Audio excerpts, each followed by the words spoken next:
누가복음 9장 10절에서 17절의 말씀입니다. 같이 읽겠습니다. 사도들이 돌아와 자기들의 행한 모든 것을 예수께 여쭈니 데리시고 따로 벳세다라는 고을로 떠나가셨으나 우리가 알고 따라왔거늘 예수께서 그들을 영접하사 하나님 나라의 일을 이야기하시며 병 고칠 자들은 고치시더라. 날이 저물어가매 12사도가 나와 여짜오되 무리를 보내어 두루 마을과 촌으로 가서 유하며 먹을 것을 얻게 하소서. 우리가 있는 여기는 빈들이니라. 예수께서 이르시되 너희가 먹을 것을 주라 하시니 여짜오되 우리에게 떡 5개와 물고기 2마리밖에 없으니 이 모든 사람을 위하여 먹을 것을 사지 아니하고서는 할 수 없사옵나이다 하니 이는 남자가 한 5,000명 되밀어라. 제자들에게 이르시되 때를 지어 한 50명씩 앉히라 하시니 제자들이 이렇게 하여 다 앉힌 후 예수께서 떡 5개와 물고기 2마리를 가지사 하늘을 우러러 축사하시고 떼어 제자들에게 주어 무리에게 나누어 주게 하시니 먹고 다 배불렀더라. 그 남은 조각을 12바구니에 거두니라. 아멘. 오늘은 맥주 감사주일입니다. 맥주절은 유대의 3대 절기인 유월절, 칠칠절, 초막절 이 세 가지 유대인의 3대 절기가 있는데 바로 칠칠절에 속하는 맥주절이라고 합니다. 왜 맥주절을 칠칠절이라고 하느냐 하면 6월절이 끝난 후 7주가 지난 77에 49 해서 50일째 되는 날 곡식을 처음 거두어서 수확의 첫 단을 하나님께 드린 절기로 해서 칠칠절이라고 한다 하는 전례가 있습니다. 또 맥주절을 초실절이라고도 하는데 초실절이라고 부르는 이유는 첫 보리를 거두어서 하나님께 드리기 때문에 초실절이라 이렇게 얘기를 합니다. 일찍이 구약에서 이 맥주절을 지키라고 말씀하셨는데 출애굽기 23장 16절에 보니까 맥주절을 지키라.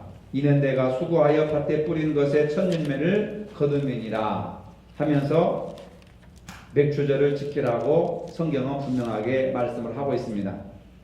맥주절은 보리를 거두어 드리는 계절이라고 하는 뜻으로 보리 추수를 마치고 하나님 앞에 감사의 예배를 드리는 절기인 것입니다.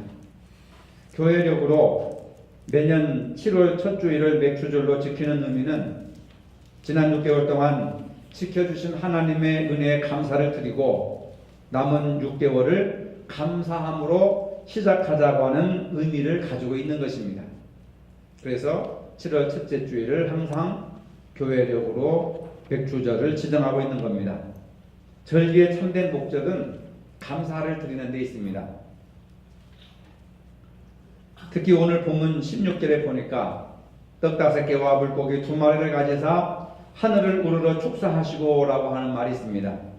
여기서 축사하시고 라고 하는 말은 헬라어로 율로게오라고 하는 말인데 찬양하다, 축복하다, 감사하다 라고 하는 말로 번역될 수가 있습니다. 예수님은 엄청난 것을 앞에 놓고 감사한 것이 아닙니다. 평범한 어린 아이의 한 끼 식사를 놓고 하나님 앞에 찬양하며 감사하며 축복을 했습니다. 그랬더니 기적이 나타났습니다. 기적은 일상적인 평범함 속에서 나타나는 것이라고 하는 것을 오늘 본문을 통해서 보여주고 있습니다. 본문을 자세히 들여다보면은 어떤 사건이 있습니다. 전도를 나갔던 제자들이 돌아와서 예수님께 보고를 합니다. 우리가 나가서 복음을 전했더니 주님의 이름으로 명하여 귀신들이 나가고 병자들이 낫고 이적과 표적이 많이 나타났습니다. 이런 보고를 듣고 예수님께서 몇몇 제자들을 데리시고 벳세다라고 하는 고을로 가셨습니다. 그것은 언덕입니다. 이 벳세다라고 하는 곳은 베드로와 안드레와 빌립의 고향이기도 한 곳입니다. 또 벳세다라고 하는 것은 고기잡이의 뜻이 고기잡이의 집이라고 하는 뜻을 가지고 있습니다. 고기잡이의 집이라고 하는 뜻을 가지고 있는데 또는 고기가 풍성하게 잡혀가지고 만족할 만한 그런 삶을 누리고 있다. 그래서 만족의 장소라고 하는 뜻을 가지고 있습니다. 그런데 원래의 뜻과는 달리 많은 무리들이 예수님을 따랐습니다. 그 따르는 무리들을 예수님이 불쌍히 여기셨다는 겁니다. 불쌍히 여기셨다고 하는 거, 이게 바로 주님의 마음입니다. 사람을 보고 아무나 불쌍히 여기는 마음을 가져서는 안 되겠지만은 나보다 형편이 부족하고 연약하고 그 다음에 도움을 필요로 하는 사람들을 우리가 불쌍히 여기는 마음을 가져야 된다. 그래서 그 불쌍한 군중들을 보시고 하나님 나라의 일을 말씀하시고 병자들을 고쳐주십니다. 해질녘에는 수많은 굶주린 무리들을 위하여서 보리떡 5개와 물고기 2마리로 기적을 베풀어서 그들을 배불리게 먹이시고 은혜를 베풀어 주심으로써 예수님께서 하늘에서 내려오신 생명의 떡이심을 이 사건을 통해서 보여주고 계십니다. 예수님은 무리들을 보시고 불쌍히 여기셨다고 했는데 그 시대 사람들이 큰 빈곤과 가난에 빠져 있었음을 우리가 알 수가 있습니다. 베세다는 다음과 같은 상황을 가지고 있었습니다. 첫째로 영적인 빈곤을 가지고 있었다는 겁니다. 구약의 마지막 예언자였던 말라기 선지자의 음성이 끝난 이후로 이스라엘 땅에는 약 400년 동안 긴 세월 동안 예언자도 하나님의 말씀도 어떤 이상도 표적도 징조도 없는 영적인 암흑시대가 계속되고 있었습니다. 400년 동안 하나님이 인간들을 버리시고 하늘문을 닫으시고 교제를 하지 않으셨습니다. 그럴 때에 마지막 예언자인 세례 요한이 나타나서 약대 토롯을 입고 메뚜기와 석청을 먹으면서 요단강가에서 회개하라 천국에 가까웠다 외치면서 세례를 베풀기 시작합니다. 400년 동안 닫혀있던 하나님의 계시가 세례 요한을 통해서 다시 이스라엘 백성들에게 계시가 열리는 그런 의미가 있는 것입니다. 그래서 많은 사람들이 세례 요한이 우리를 구원할 메시아인 줄 알고 세례 요한의 제자가 되고 그리고 세례를 받고 세례 요한과 함께 하는 겁니다. 예수님도 세례 요한에게 세례를 받으셨죠. 그래서 어느 날 요한이 헤롯 왕의 죄를 지적하고 회개를 촉구하다가 감옥에 갇혔습니다. 헤롯의 생일날 헤로디아의 딸이 춤을 아주 기가 막히게 추었는데 헤롯을 기쁘게 했습니다. 그래서 그 춤을 춘 대가로 내 소원이 무엇이냐 소원대로 다 들어주리라 하니까 헤로디아의 딸이 당돌하게 감옥에 갇혀있는 세례 요한의 목을 베어 소반에 담아서 내게 달라라고 하는 끔찍한 제안을 합니다. 게제바의 요청에 요한은 하루아침에 목이 잘린 채 감옥에서 순교를 당합니다. 이 소식을 전해들은 백성들은 그리고 군중들은 이제 우리의 희망이 어디에 있는가? 불의의 칼이 정의의 목을 자르는 한심한 시대에 우리의 갈 곳은 어디에 있는가? 하면서 사악한 세대에 환멸을 느낀 군중들이 밀물듯이 예수님을 찾아서 베세다로 나온 것입니다. 오늘 본문은 바로 이러한 어떤 긴박한 사건을 배경으로 해서 쓰여진 글이라고 하는 겁니다. 불의가 득세하고 정의가 맥을 못 추는 세상, 선한 구석은 하나도 없고 악만 득실거리는 세상, 한결같이 이기주의가 판을 치는 세상, 참 선지자도 없고 사이비들이 판을 치는 세상, 하나님의 계시와 말씀과 이상이 희귀한 세상, 우리가 이런 세상에 살면서 정말 이 세상에 희망이라고 하는 것이 존재하는가? 우리에게 내일이라고 하는 것이 존재하는가? 바로 영적으로 빈곤한 사람들이 살고 있는 베세다. 바로 오늘 우리가 살고 있는 이 현실 속에서 베세다의 상황이 재현되고 있다고 하는 것을 알 수가 있습니다. 모두가 이 세상에 환멸을 느끼고 있습니다. 자살자가 늘어납니다. 각종 범죄가 판을 치고 있습니다. 불신이 팽배해져 가고 있습니다. 이러한 때 우리는 영적인 것, 신령한 것을 갈급해야 될 때가 되었습니다. 교회에 와서 우리들은 세상적인 처세술이나 인맥을 관리하기보다는 영혼의 갈급함을 해갈파해야 되는 것입니다. 은혜의 물을 사모해야 됩니다. 하나님의 생명의 말씀을 먹어야 됩니다. 심각한 영적 빈곤이 몰아닥친 우리 사회에 새로운 영의 양식을 갈망해야 살아갈 수가 있습니다. 그래서 공허한 빈곤한 그 군중들이 예수님에게 몰려온 겁니다.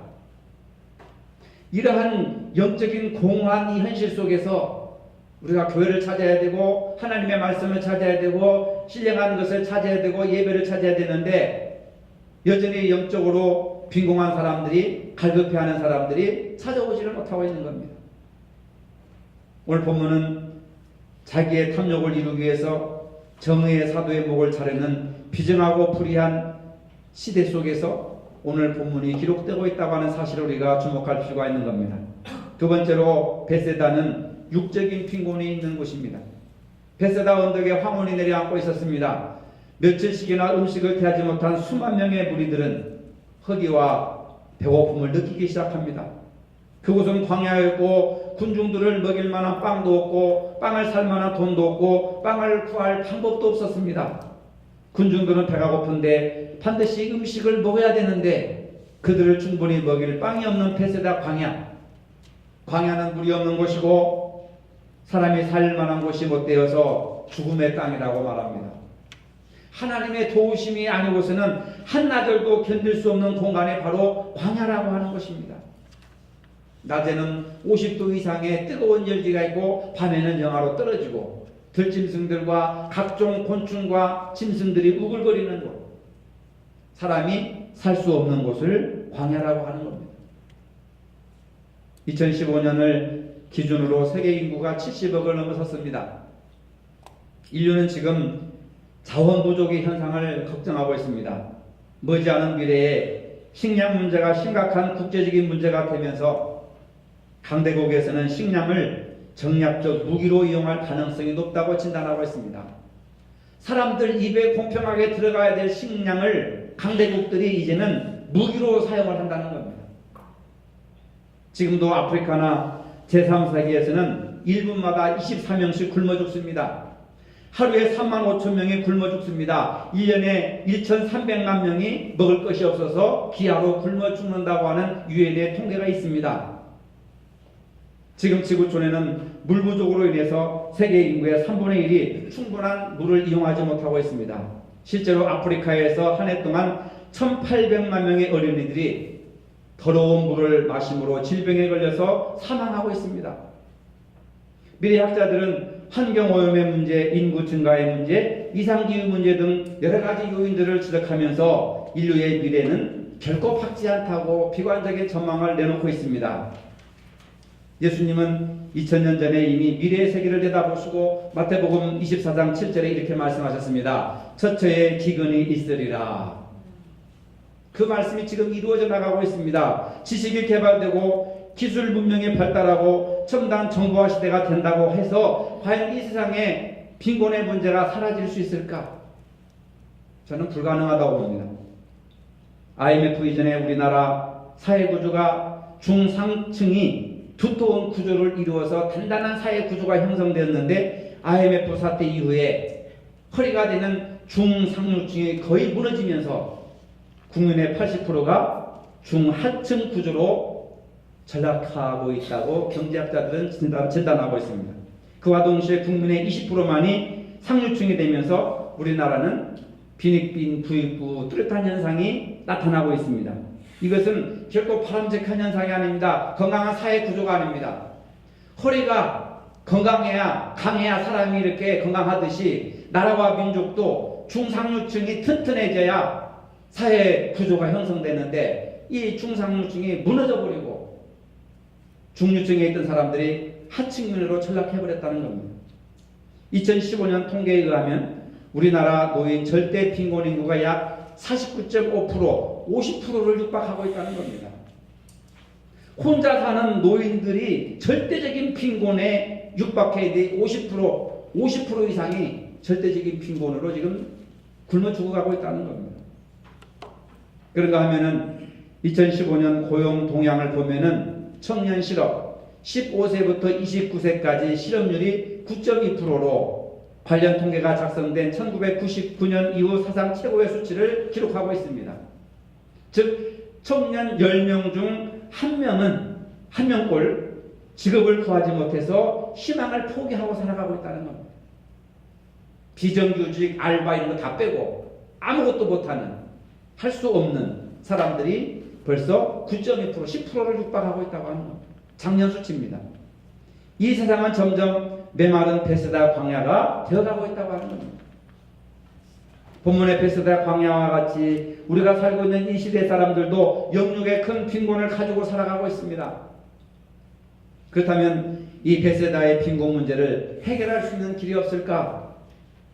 오늘 본문에서 제자들은 빈곤의 문제를 예수님께 가지고 왔습니다. 이 굶주린 백성들, 이 굶주린 군중들을 어떻게 하면 먹일 수 있을까요? 무슨 해결책이 없겠습니까? 하고 제자들이 예수님에게 묻지 않습니까? 근데 본문을 자세히 읽어보면 예수님께서 우리들에게 세 가지 문제 해결의 방법을 제시하고 있습니다. 첫째, 너희가 먹을 것을 주어라. 제자들이 이 문제를 가지고 예수님께 왔을 때 왜 그렇게 걱정을 하느냐? 방법이 왜 없겠느냐? 걱정만으로 해결되는 것이 아니지 않느냐? 하면서 13절 통해서 이렇게 말씀하십니다. 13절을 읽어봅시다. 예수께서 이르시되 너희가 먹을 것을 주라 하시니, 여기에 해결책이 있는 거예요. 너희가 먹을 것을 주라 하시니. 마가복음 6장 38절에서 보면은 너희에게 떡 몇 개나 있느냐 가서 보라. 너희가 지금 가진 것이 떡 몇 개나 있나 가서 확인해 보라. 이렇게 말씀하십니다. 이 말씀은 굶주린 사람을 도울 수 있는 방법을 내가 가진 것이 무엇인지를 찾아보는 데서부터 해결하려고 하라, 그 말입니다. 보리떡 5개와 물고기 2마리가 있다면 그것부터 시작해서, 거기서부터 출발해서 굶주리는 사람들에게 먹을 것을 내가 먼저 주라고 말씀하시는 겁니다. 이 방법은 바로 인류의 빈곤을 해결할 수 있는 최선의 방법을 말씀하시는 겁니다. 구약이나 신약에서 우리에게 가르치는 말씀은 가난한 사람의 문제는 너희들이 도와주라고 하는 말씀으로 일관하고 있습니다. 신명기 15장 11절에 보니까 땅에는 언제든지 가난한 자가 그치지 아니하겠으며 내가 내게 명하여 이르노니 너는 반드시 내 경내에 내 형제의 곤란한 자와 궁핍한 자에게 내 손을 펼지니라. 내가 가지고 있는 것으로 나누어 줘라. 그래야 가난의 문제가 해결된다. 빈곤의 문제가 해결된다. 기아의 문제가 해결된다 라고 하는 것입니다. 우리는 가난한 사람, 어려운 사람을 보면은 하나님이 그를 도와주시고 은혜 주시기를 기도하는 것으로 끝나버립니다. 그러나 하나님은, 또 본문에서 주님은 먼저 너희가 먹을 것을 주라 라고 말씀하시는 겁니다. 기도로만 끝나는 것이 아니라 내가 가진 것이 무엇이든 간에 그것을 나누어 줘라. 여러분, 내가 배가 고픈 것은 육체적인 문제지만 이웃이 굶주리는 것은 영적인 문제예요. 이건 굉장히 중요한 말입니다. 내가 굶주린 것은 나의 육체적인 문제지만 내 이웃이 굶주리는 것은 나의 영적인 문제라고 하는 거예요. 그만큼 우리 주님은 이웃이 굶주리는 것을 불쌍히 여기셨다는 겁니다. 이웃이 굶주리는 것을 보고 나눌 수 있는 마음, 이것이 바로 나눔의 영성이라고 하는 거예요. 영성이 없이는 다른 사람의 굶주림에 관심이 없는 거예요. 그냥 나 혼자 우리 가족 배부르게 먹고 평안한 것을 감사하는, 그것으로 끝나버리는 겁니다. 그렇다면 예수님을 잘 모르는 거예요. 누가복음 10장 25절 후반부에 선한 사마리아 사람의 이야기가 기록되어 있습니다. 어떤 사람이 예루살렘에서 여리고로 가다가 강도를 만났습니다. 옷을 벗기고 그냥 때려서 거의 죽게 된 것을, 피투성이 같은 채 쓰러져 있는데 제사장이 그 길을 가다가 피 흘려 죽어가는 강도 맞는 사람을 보고, 나는 지금 빨리 가서 제사장의 역할을 다 해야 돼. 예배 시간이 다가오는데 그를 보고 그냥 피하고 지나갔습니다. 레인도 빨리 가서 교회 뭐 준비해야 되고, 이 사람 내가 돌볼 시간이 없어. 다른 사람이 도와주겠지 하고 그를 피하여 지나가고, 생명부지의 사마리아 이방인, 교회도 안 다니는 이방인이 그것을 보고 불쌍히 여겨서, 그 사마리아 사람이 피 흘려 죽어가는 강도를 만난 사람을 보고 불쌍히 여겨서, 이 말은 베세다 광야에서 굶주린 사람들을 보고 예수님이 불쌍히 여기셔 같은 단어입니다. 불쌍히 볼 수 있는 마음이 주님의 마음이고 주님의 영성인 줄로 믿으시기를 바랍니다. 불쌍히 여기는 마음이 있어야 뭔가 구체적인 행동에 나오는 거예요. 닭 쳐다보듯이 쳐다보는 것은 사랑이 아닙니다.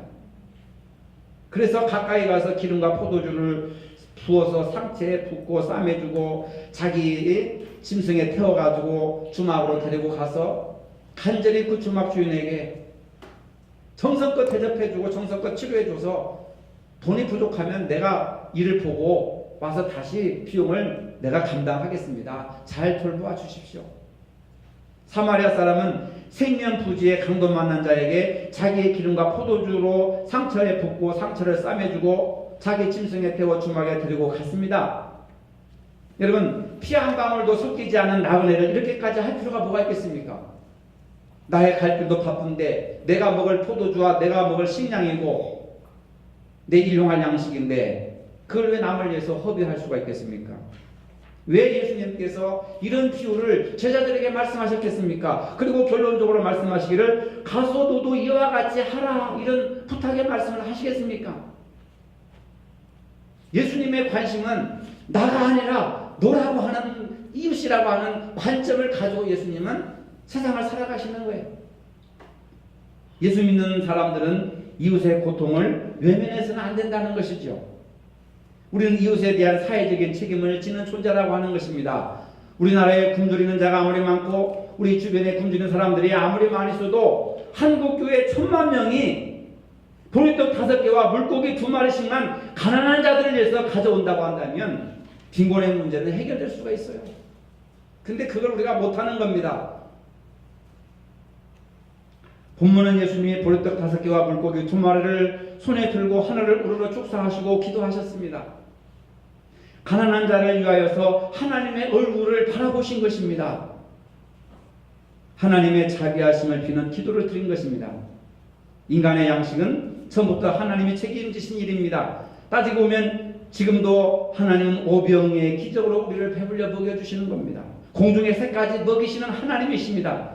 그러나 인간의 욕망이 자기 배만 부르게 만들기 때문에 가난의 문제가 해결되지 못하고 있다고 합니다. 본문 14절에서 예수님은 제자들에게 무리를 지어 한 50명씩 앉히라 하셨습니다. 굶주린 군중들이 다 그렇게 앉히라고 하는 겁니다. 조를 짜겠습니까? 왜 50명씩 무리를 지어 앉히라고 했을까? 그런 정도는 매우 번잡한 일인 줄 알면서 주님은 왜 굳이 그렇게 하셨을까? 깊고 오묘하신 뜻이 있습니다. 식탁 공동체를 만들려고 하는 겁니다. 하나님이 주시는 양식은 개인적인 것보다도 한 사람 한 사람에게 배급 주듯이 줄 세워놓고 줄 수도 있죠. 근데 왜 50명씩 짝지어서 앉으라고 하셨을까? 여러분, 개인적인 것이 아니라 50명에 모여 있는 것은 공동체의 의식을 가르치는 것입니다. 사람이 먹는 일에 개인적이 되면 금방 이기적인 사람이 되고 마는 겁니다. 먹는 일부터 함께 앉아서 함께 먹는 것을 가르쳐 주시는 거예요. 먹는 일부터 함께 더불어 공동체적으로 이 문제를 해결하기를 바라셨던 것입니다. 주님이 하시는 방법대로 주님이 주시는 정신대로 함께 먹었더니 오병이어로 장정만 5,000명이 먹고 12광줄이 나머지를 갖게 되었다. 여러분, 이 상상이나 되겠습니까? 장로님 기도하실 때 젊은 사람들이 6.25를 동화로만 안다고 말씀하셨잖아요. 이건 동화가 아니라 역사적인 사건이에요. 사건. 6.25라고 하는 것은 동화가 아니라 사건입니다. 실제적인 역사적 사건이에요. 성경도 오병이의 축복도 동화가 아니라 신화가 아니라 역사적인 사건임을 믿으시기를 바랍니다. 여러분. 동화로 읽어버리면 안 되는 거예요. 신화로 읽어버리면 안 되는 겁니다. 역사적인 사건이에요. 성찬 예식 때도 우리가 모여서 예수님의 살과 피를 나눠 먹는 것이 바로 공동 식사의 근원으로 그 성만찬이 시작된 거예요. 혼자 먹이는 게 아닙니다. 무리들을 모아놓고 이것은 내 피다, 내 살이다 하고 먹고 너희들도 가서 따처럼 살과 피를 아낌없이 주어라 라고 하는 것이 성만찬 예식입니다. 그러니까 성경에서 모든 먹는 문제는 혼자 먹는 것이 아니라 같이 모여서 먹는 거예요. 같이 모여서. 같이 모여서 베세다 공동체 식탁에서 함께 먹을 떡을 먹었던 사람들 중에는 아마 한 사람도 자기의 몫을 챙기거나 내일을 위하여 보자기에 떡을 싸가지고 가는 사람이 한 사람도 없었을 것입니다. 교회에서 음식을 장만하고 남은 것은 여러분들 누가 가져가야 됩니까? 가난한 사람들이 먼저 가져가야 돼요. 가난한 사람들을 먼저 챙겨줘야 됩니다. 그리고 남은 것은 식탁에서 봉사하는 사람들이 나눠 갖는 거예요. 이게 성경적인 것이고 이게 원칙인 것입니다. 바로 식탁에서는 이기심이 없어야 된다는 거예요. 내 것부터 챙기고 내 것부터 챙기고 이건 잘못된 겁니다. 내 것이 아니라 그 한 조각의 빵이 필요한 사람 것을 먼저 챙겨주고 그리고 또 다른 사람을 챙겨주고 그래도 남으면은 우리 같이 봉사했으니까 이것이 음식이 오래 걸리면 부패하니까 우리가 나눠 가져 먹자. 이것이 성경적인 거예요. 이기심이 없어야 되는 겁니다. 사실 우리가 조금만 생각해 보면은 하나님이 인간을 위해서 주시는 양식은 모두를 위하여서 풍부한 것이고 다 배불리 먹고도 넘치는 것입니다. 그런데 인간의 욕망 때문에 극심한 빈곤이 이 땅을 덮는 것은 전적으로 우리 인간의 죄의 결과라고 하는 겁니다. 예수님은 욕망을 버리고 골고루 나눔을 가지면 빈곤의 문제는 이미 해결될 수 있음을 본문을 통해서 말씀하고 계십니다. 여러분, 예수님께서는요 축사하셨잖아요. 감사기도를 하시지 않았습니까? 감사기도. 보리떡 5개와 물고기 2마리를 내어놓은 어린아이가 있음에 감사하며 하나님께 기도를 드린 겁니다. 만약에 어린아이가 그것을 바치지 않았다고 한다면 아무것도 없는 거예요. 그래서 예수님께서는 우리는 그 음식 자체를 놓고 기도한 걸 알지만 사실은 조금 더 깊이 들어가 보면 그 어린아이가 있음에 감사한 거예요. 그렇지 않습니까? 드릴 수 있는 사람이 있으니까 감사하는 거죠.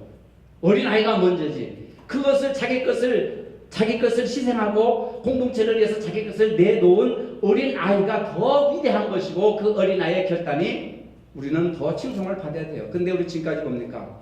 그 어린아이는 제껴놓고 그가 바친 보리떡 5개와 물고기 요것에 관심이 가는 거죠. 견물생심이라고. 여러분, 견물생심이 중요한 것이 아니라 뭐가 더 중요해요? 어린아이가 더 중요한 거예요. 얼마나 가상합니까? 어른들도 못하는 건데 어린아이가 그것을 했다고 하는 것이 얼마나 위대한 거예요. 그래서 어린아이와 같지 않으면 결단코 천국에 들어가지 못할 것이니라 하는 겁니다. 어린아이들은 이기심과 욕망이 없는 거예요. 살해사욕이 없는 겁니다. 쌓아놓고 사재기 하는 사람들이 어린아이가 아닙니다. 어른들이죠. 바로 보잘것없는 오병이어를 가지고 가장 기뻐하시며 감사 기도를 드리신 주님은 우리를 통하여 하나님께 감사를 드리게 될 것입니다. 감사주일은 내가 잘된 것에 감사하는 것뿐만 아니라 공동체 안에 모든 사람들이 고통스럽지 않은 것을 감사하는 것이 진정한 감사주일의 의미인 줄로 믿으시기를 바랍니다. 걸어가신 주님, 지난 6개월 동안 베풀어 주심을 진심으로 감사합니다. 그러나 아직도 우리 주변에는 베세다의 언덕에서처럼 희망을 잃고 고통스럽게 사는 이웃들이 얼마나 많은지 모릅니다. 우리 함께 감사하게 하시고 함께 더불어 기뻐하는 아름다운 삶을 살아갈 수 있도록 인도하여 주시옵소서. 예수님의 이름으로 기도합니다. 아멘. 이제는 우리 주 예수 그리스도의 은혜와 하나님 아버지의 무한하신 사랑과 성령의 교통하심이 감사절 예배를 드리는 모두에게 영원토록 함께 하시기를 축원하옵나이다. 아멘.